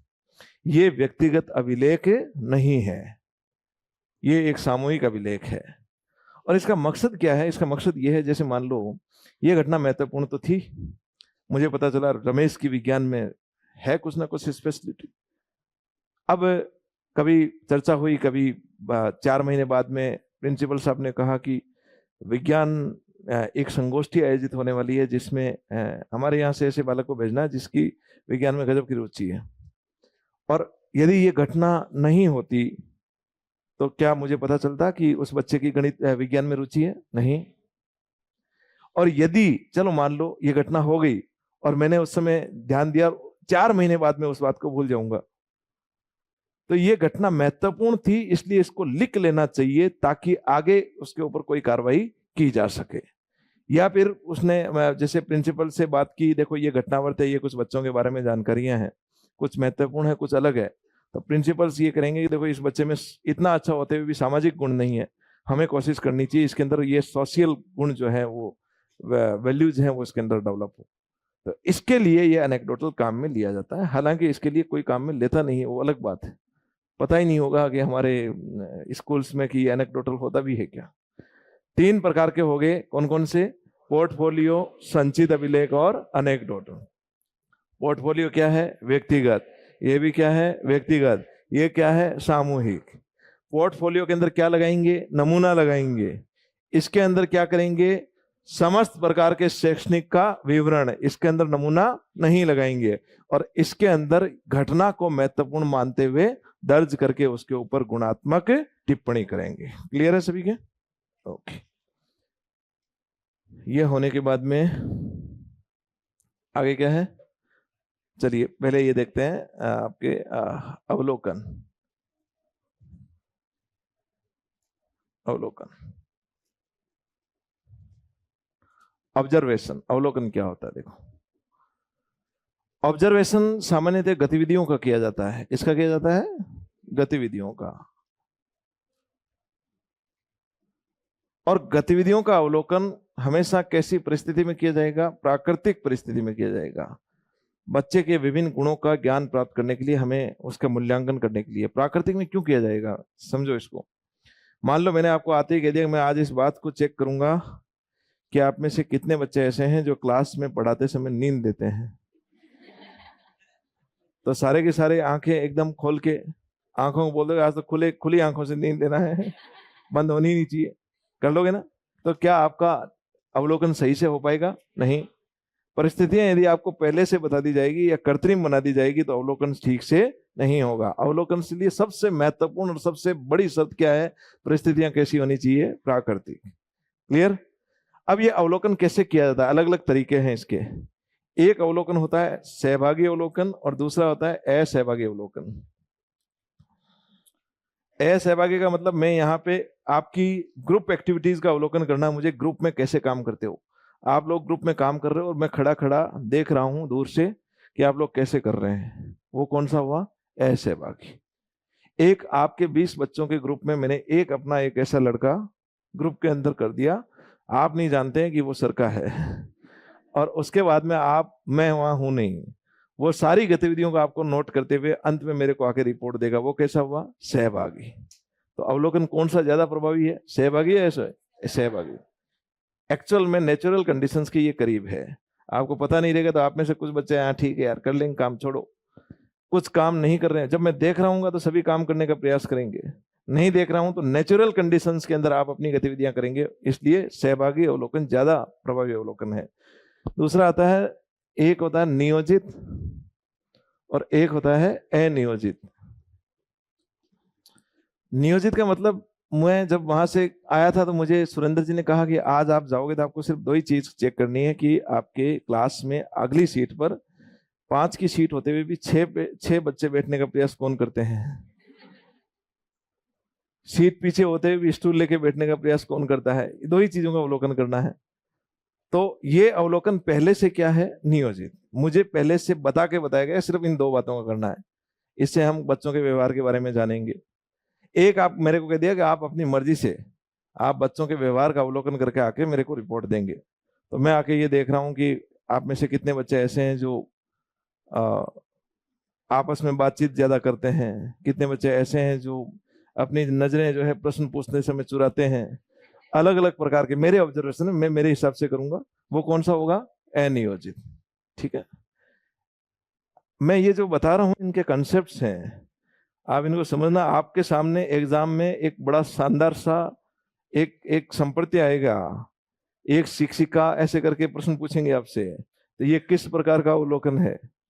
कंसेप्ट को इसलिए समझना जरूरी है, इन एग्जाम्पल्स के बीच बीच में छोटे छोटे कंसेप्ट घुसे हुए हैं। नियोजित का मतलब पहले से प्लान करके आए हैं, अनियोजित का मतलब सब के सब शिक्षक के ऊपर छोड़ दिया गया, वो अपनी मर्जी से कर रहा है। क्लियर? इसके बाद अवलोकन का एक आता है प्रत्यक्ष और दूसरा आता है अप्रत्यक्ष। प्रत्यक्ष का मतलब सामने खड़ा खड़ा मैं कर रहा हूं आपका अवलोकन, और अप्रत्यक्ष का मतलब आपके कैमरा लगा रखा है और आपकी गतिविधियों का बैठे बैठे मैं दूर से अवलोकन कर रहा हूं, तो वो क्या हुआ, अप्रत्यक्ष। अब अप्रत्यक्ष का मतलब सहभागी नहीं है। सहभागी का मतलब आपकी गतिविधियों के अंदर हमारा एक व्यक्ति सम्मिलित है। प्रत्यक्ष का मतलब असहभागी नहीं है, ये याद ध्यान रखना। प्रत्यक्ष का मतलब प्रत्यक्ष रूप से सामने खड़े खड़े वो अवलोकन कर रहा है। अब सहभागी वाला भी प्रत्यक्ष हो सकता है, ऐसा असहभागी वाला भी प्रत्यक्ष हो सकता है, समझ रहे ना इस चीज को। यदि आपके बीच में आपका अवलोकन कर रहा है तो अभी तो प्रत्यक्ष ही कर रहा है, वो क्या है, सहभागी। मैं इधर खड़ा होके आपका अवलोकन कर रहा हूं, है तो प्रत्यक्ष, लेकिन है क्या, असहभागी। तो इस प्रकार से घुमा के बीच में से यदि प्रश्न पूछ ले तो भी आपको पता होना चाहिए। 3 प्रकार हो गए, सहभागी, असहभागी, प्रत्यक्ष, अप्रत्यक्ष, नियोजित, अनियोजित। एक होता है बाह्य व स्वतः। यदि दूसरा व्यक्ति कर रहा है तो बाह्य, और खुद का खुद कर रहा है तो स्वतः। क्लियर? प्रश्न कैसे पूछे जा सकते हैं, सामान्य जो प्रश्न पूछा जाता है यही पूछा जाता है, सहभागी तथा असहभागी किसके प्रकार हैं, अवलोकन के प्रकार हैं। प्रत्यक्ष तथा अप्रत्यक्ष किसके प्रकार हैं, अवलोकन के प्रकार हैं। जनरल क्वेश्चन ये पूछा जाता है। यदि कोई बहुत अच्छा प्रश्न पूछने की वो करेगा चेष्टा, तो ये पूछ सकता है निम्न में से कौन सा अवलोकन सबसे ज्यादा प्रभावी है, और उसके अंदर वो देगा ऑप्शन सहभागी, प्रत्यक्ष, अनियोजित और स्वतः। तो कौन सा होगा, सहभागी। उसमें आपको विचार करना है कि सबसे ज्यादा नेचुरल कंडीशंस में वस्तुनिष्ठता के साथ कौन सा अवलोकन हो सकता है। वस्तुनिष्ठता बहुत जरूरी है। स्वतः अवलोकन के अंदर क्या प्रभाव आ सकता है, व्यक्तिनिष्ठता या आत्मनिष्ठता बोलते हैं उसको। बच्चा खुद के बारे में सोचता है यार ठीक है ठीक है ठीक है, ये तो इस वजह से, आप करते हो ना क्वेश्चन चेक करते हो और आप देखते हो नहीं नहीं ये तो इस वजह से हो गया, ये मेरा सही था, इसको सही मान लेते हैं। होता है ना सर, ऐसा बहुत बार होता है। और फिर खुद को, वो जो 40 नंबर आने वाले थे उसको बढ़ा के आपके 60 नंबर आ जाते हैं, ताकि खुद को संतुष्ट। वो कहते हैं खुद को बेवकूफ बनाना, खुद का सही से मूल्यांकन नहीं कर पाते हैं, स्वतः अवलोकन आप ठीक नहीं कर पाते हैं, उसमें आत्मनिष्ठता का गुण पाया जाता है। चलिए, ये हो गया अवलोकन। अगला है जांच सूची। जांच सूची यानी कि चेकलिस्ट। चेकलिस्ट के अंदर उत्तर जो है हमेशा किसमें होंगे, हाँ या नहीं में। ये रीट में प्रश्न पूछा गया था, इस बार इंग्लिश में पूछा गया था, इंग्लिश सब्जेक्ट में पूछा गया था कि कौन से प्रकार के उपकरण में उत्तर हमेशा हाँ या नहीं में होते हैं। कौन सा होगा? जांच सूची में। जांच सूची में आपको एक प्रपत्र देंगे जिसमें विभिन्न प्रकार के प्रश्न होंगे। आपसे पूछा जाएगा क्या आपकी विज्ञान में रुचि है, सामने लिखा होगा हाँ या नहीं, तो इसमें आपको एक उत्तर देना ही होगा। ऐसे में आपके व्यक्तित्व के विभिन्न गुणों के बारे में पता किया जा सकता है आसानी से। ठीक है, चेकलिस्ट चेक कर रहे हैं लिस्ट के माध्यम से, हाँ या नहीं के माध्यम से। चेकलिस्ट जो है वो 3 जगह काम में आती है। एक देखो, अवलोकन में एक चीज भूल गया मैं, अवलोकन में व्यक्तिनिष्ठता का गुण पाया जाता है, व्यक्तिनिष्ठता ज्यादा होती है, व्यक्ति का प्रभाव, क्योंकि कोई भी ऑब्जर्वेशन करेगा वो अपनी राय के हिसाब से करेगा ना। जैसे एक डांस प्रोग्राम है, उसके अंदर मुझे जज बना दिया गया है और मुझे अवलोकन करके उसको अंक देने हैं, और मुझे केवल बच्चे की भाव भंगिमाएं बहुत बहुत ज्यादा अच्छी लगी और मैंने उसको 50 में से 50 अंक दे दिए, और आगे जाके पता चला दूसरे गाने के अंदर उसकी वो भाव भंगिमाएं नहीं आ रही है, तो उसका चयन ठीक नहीं हुआ। नहीं हुआ, कारण क्या है? क्योंकि मेरा व्यक्तिगत जो व्यू था वो केवल एक ही पक्ष की तरफ चला गया। वो कौन सा? भाव भंगिमाएं। तो इस व्यक्तिनिष्ठता के प्रभाव को दूर करने के लिए अवलोकन में एक अवलोकन सूची या प्रेक्षण सूची बनाई जाती है। प्रेक्षण सूची में एक लिस्ट दे दी जाती है और उसके अंदर विभिन्न प्रकार के पक्षों को पहले ही लिख दिया जाता है कि इस डांस प्रोग्राम में आपको भाव भंगिमाओं में 5 में से अंक देने हैं, बच्चे की जो पैरों की मूवमेंट है उसमें से 5 में से देने हैं, बच्चे के हाथों के मूवमेंट पे 5 में से देने हैं, उसकी ताल पर जो बीट है उस पर 5 में से, ऐसे करके विभिन्न अंकों को बांटते हुए उन्होंने प्रेक्षण सूची बना दी। तो अब की बार व्यक्तिनिष्ठता की जगह क्या आ चुकी है? थोड़ी सी उसमें वस्तुनिष्ठता। प्रश्न पूछा जाता है अवलोकन के अंदर वस्तुनिष्ठता लाने के लिए निम्नलिखित में से कौन सी प्रक्रिया अपनाई जाती है? ऑप्शन दिया जाता है असहभागी अवलोकन, ऑप्शन दूसरा दिया जाता है अप्रत्यक्ष अवलोकन प्रक्रिया, ऑप्शन सी प्रत्यक्ष प्रेक्षण सूची का प्रयोग। ऐसे करके आपको ऑप्शंस दे सकते हैं। तो क्या होगा? प्रेक्षण सूची का प्रयोग।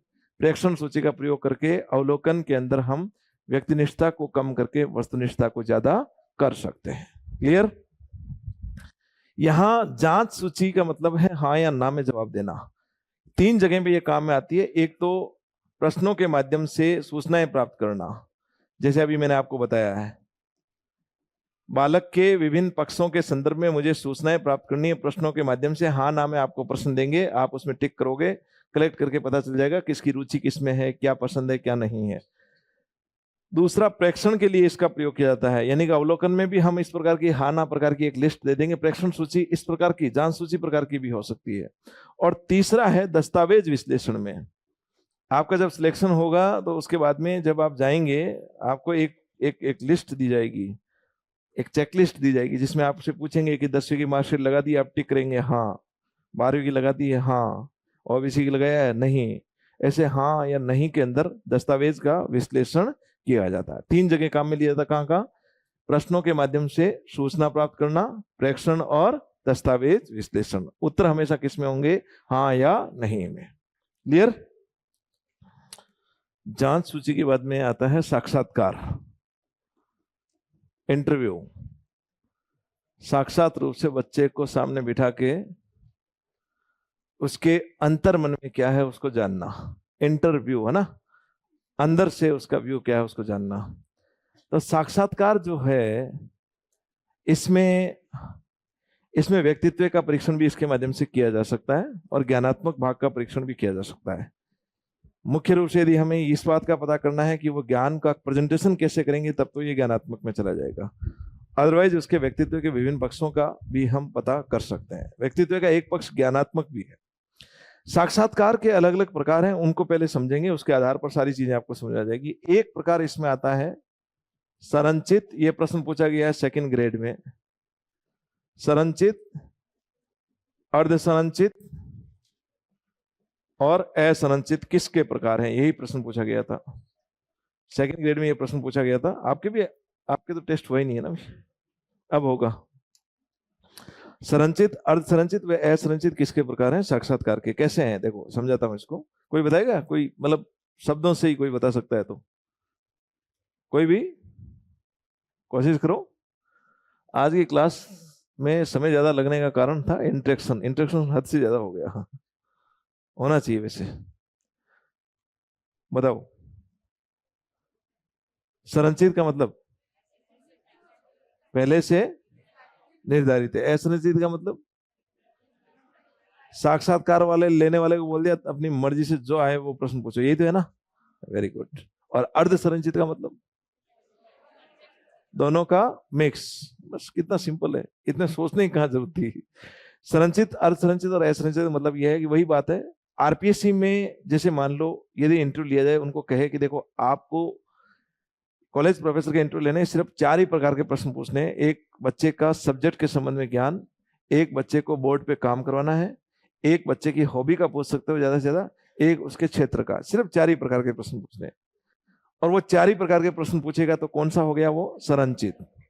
एक उसको कह दिया अपनी मर्जी से जो आए वैसे प्रश्न पूछो, तो क्या हुआ असंरचित। सामान्यतः आरपीएससी में जो इंटरव्यू का पैटर्न होता है वो कैसा होता है, अर्ध संरचित, सबसे सही प्रकार का होता है। इसमें उनको कहा जाता है देखो क्योंकि हमें असिस्टेंट प्रोफेसर चुनना है, इसलिए जरूरी यह है कि आपको हर शरुत में उसको विषय के ज्ञान के बारे में प्रश्न पूछे और उससे एक बोर्ड वर्क करवाएं और ये चीजें आप प्रश्न पूछें। लेकिन फिर भी आपको यदि लगे कि उसके व्यक्तित्व के विभिन्न पक्षों के बारे में आप नहीं जान पा रहे हैं तो अपनी मर्जी से भी प्रश्न पूछ सकते हैं। इस प्रकार की जो मिक्स छूट दी जाती है कि ये तो पूछने हैं और ये पूछ सकते हैं, वो कौन सा हो गया, अर्ध संरचित। क्लियर। एक होता है आंतरिक व बाह्य, एक तो होता है श्वेत और बाह्य, और एक होता है आंतरिक और बाह्य। यहाँ पे आंतरिक बाह्य का मतलब क्या हुआ, यदि बाहर के ऐसे व्यक्ति के द्वारा साक्षात्कार किया जाता है जिसका संबंध आपसे नहीं है, यानी किसी बाह्य संस्था के द्वारा साक्षात्कार होगा तो बाह्य। यदि संगठन के अंदर साक्षात्कार, जैसे मान लो आप लोगों का मॉक इंटरव्यू मैं ले रहा हूं तो क्या होगा, आंतरिक। आरपीएससी ले रही है तो क्या होगा, बाह्य। क्लियर। एक साक्षात्कार होता है आपका चयन साक्षात्कार, एक शोध साक्षात्कार और एक सर्वेक्षण साक्षात्कार। सर्वेक्षण चयन का मतलब सिलेक्शन के लिए कर रहे हैं, आरपीएससी जो लेती है चयन हो गया। शोध का मतलब किसी एक चीज पर रिसर्च के लिए मुझे बहुत सी सूचनाएं प्राप्त करनी है तो उसके लिए बहुत अलग जगह जगह जाके और इंटरव्यूज लेते हैं, वो क्या हो गया, शोध साक्षात्कार। एक कोई सर्वे करना है, सर्वेक्षण करना है, जैसे वो एग्जिट पोल का सर्वेक्षण वगैरह आता है कि आपको कौन सी पार्टी पसंद है, ये क्यों पसंद है, ये क्यों नहीं पसंद है, तो वो सर्वेक्षण के लिए आपके छोटे छोटे इंटरव्यूज होते हैं, वो है सर्वेक्षण। 3 प्रकार के साक्षात्कार कौन से हो गए, चयन, शोध और सर्वेक्षण। और इसके अलावा क्या है, एक व्यक्तिगत साक्षात्कार और एक सामूहिक साक्षात्कार। व्यक्तिगत सामूहिक का मतलब क्या हुआ, अकेले का ले रहे हैं तो व्यक्तिगत, समूह में 5-7 का ले रहे हैं तो सामूहिक। देखो व्यक्तिगत साक्षात्कार बड़ा अच्छा साक्षात्कार होता है। साक्षात्कार का मतलब ये होता है कि आपके अंदर के मन में क्या है उस बात को जानना। और यदि समूह में 5-6 लोगों का साक्षात्कार लिया जाता है तो, और अपने दोस्तों के बीच में विशेष रूप से जब लिया जाता है तो उसको ये डर रहता है कि मेरे दोस्तों के बीच में बेइज्जती हो जाएगी, इससे अच्छा है बोलना ही नहीं है, तो वो नहीं बोल पाता है। बहुत बार ऐसा होता है, 4-5 का यदि आप एक साथ इंटरव्यू लोगे तो वो नहीं बोल पाते हैं। जब नहीं बोल पा रहे हैं तो वो इंटरव्यू काम का नहीं है। इंटरव्यू का मतलब ज्ञान का परीक्षण नहीं है केवल, इंटरव्यू का मतलब आप वो जो ज्ञान है वो कैसे प्रेजेंट कर रहा है, वो बोले तो सही कम से कम। कभी भी आपका साक्षात्कार होगा उनका मकसद ये नहीं होगा कि आप नहीं बोले, उनका मकसद ये होगा कि आप बोलें ताकि हमें पता चले कि आप हैं कैसे, आपका अंतर मन कैसा है। तो व्यक्तिगत साक्षात्कार जो है वो सामूहिक की तुलना में ज्यादा अच्छे होते हैं, जिसमें बच्चा अपने आप को प्रेजेंट कर सकता है। उसको ये लगेगा कि यहाँ पे कोई दिक्कत नहीं है, बेइज्जती होगी तो सामने वालों के सामने होगी, वैसे ही वो नहीं जानते मुझे, अपने साथियों के बीच में बेइज्जती नहीं होनी चाहिए, इसलिए व्यक्तिगत ज्यादा ठीक रहता है। एक साक्षात्कार का प्रकार होता है सूचनात्मक, सूचना प्राप्त करने के लिए ले रहे हैं। निदानात्मक, कोई भी ऐसी कठिनाई है उसको पता लगाने के लिए ले रहे हैं। उपचारात्मक, उसको दूर करने के लिए ले रहे हैं। और परामर्शात्मक, यानी कि किसी भी प्रकार का परामर्श देने के लिए ले रहे हैं। ये 4 भी साक्षात्कार के प्रकार हैं। कुल मिलाकर ये साक्षात्कार के प्रकार हो गए। एक कौन सा हुआ, संरचित, अर्ध संरचित, असंरचित। और व्यक्तिगत व सामूहिक, आंतरिक व बाह्य, चयन, शोध और सर्वेक्षण, सूचनात्मक, निदानात्मक, उपचारात्मक और परामर्शात्मक। क्लियर। अब चूंकि कुछ बच्चे नहीं बोल पाते हैं, कभी नहीं बोल पाते हैं, किसी के सामने निकलती नहीं है आवाज, जब नहीं निकलती है तो उसके अंदर की चीजों का हमें कैसे पता चलेगा, तो उसके लिए एक चीज काम में ली जाती है, प्रश्नावली, क्वेश्चनियर। यानी कि एक प्रश्नों का एक समूह होगा, अलग अलग प्रकार के क्वेश्चन, जैसे उसमें ऑब्जेक्टिव भी हो सकते हैं, सत्य असत्य प्रकार के भी हो सकते हैं, बंद प्रश्न भी हो सकते हैं, खुले प्रश्न भी हो सकते हैं। बंद और खुले का मतलब समझते हैं क्या आप? बंद का मतलब जिसका जो मतलब हमें लिमिटेड होते हैं, वो कुछ शब्दों में उसका आंसर लिखना है या सामने दिया हुआ उसी में से आंसर बताना है। खुले का मतलब आप अपने विचार लिखते जाओ, हम आपको नहीं रोकेंगे। तो विभिन्न प्रकार के प्रश्न इसमें होते हैं और उन प्रश्नों के माध्यम से हम बच्चे से उसके व्यक्तित्व के बारे में राय लेते हैं, ताकि हमें पता चले कि उसके अंदर क्या है। अंदर का मन जानना है। मन जानने के लिए वो बोल नहीं रहा है, लिखित रूप से ले रहे हैं, इसलिए प्रश्नावली को किसकी संज्ञा दी गई है? लिखित साक्षात्कार। ये प्रश्न पूछा जाता है, लिखित साक्षात्कार किसे कहा जाता है? किसको कहते हैं? प्रश्नावली को। क्लियर? एक आता है समाज मिति परीक्षण। समाज मिति परीक्षण है वो J.L. Merino, J.L. मरीनो नामक वैज्ञानिक थे जिन्होंने समाज मिति परीक्षण का आविष्कार किया था। और इसमें बच्चे के सामाजिक संबंध क्या है इसका पता लगाया जाता है। सामाजिक संबंधों के द्वारा हम एक क्लास की सामाजिक ऋतु के बारे में पता लगा सकते हैं। यदि सामाजिक ऋतु स्वस्थ है तो उस कक्षा में अधिगम की गति है वो तेज होगी। अधिगम की गति तेज, यानी कि बच्चे का दूसरे बच्चों के साथ कैसा संबंध है इसको जानने के लिए कौन सा परीक्षण करेंगे? समाज मिति परीक्षण। इसके माध्यम से हमें पता चलेगा कि संबंध अच्छे हैं, इसका मतलब उस कक्षा की सामाजिक ऋतु क्या है? अच्छी है। सामाजिक ऋतु स्वस्थ है, यानी सभी बच्चे स्वस्थ प्रगतिशील माध्यम में अपने आप को सीखने के लिए प्रेरित करेंगे, अपने साथियों को करेंगे, तो सीखने की गति उनके अंदर तेज होगी। यह समाज मिति परीक्षण हुआ। और क्या बच गया?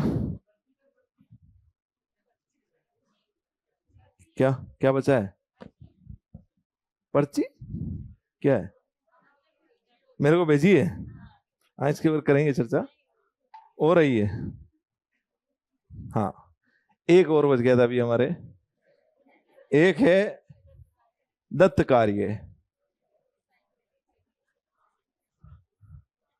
असाइनमेंट होता है।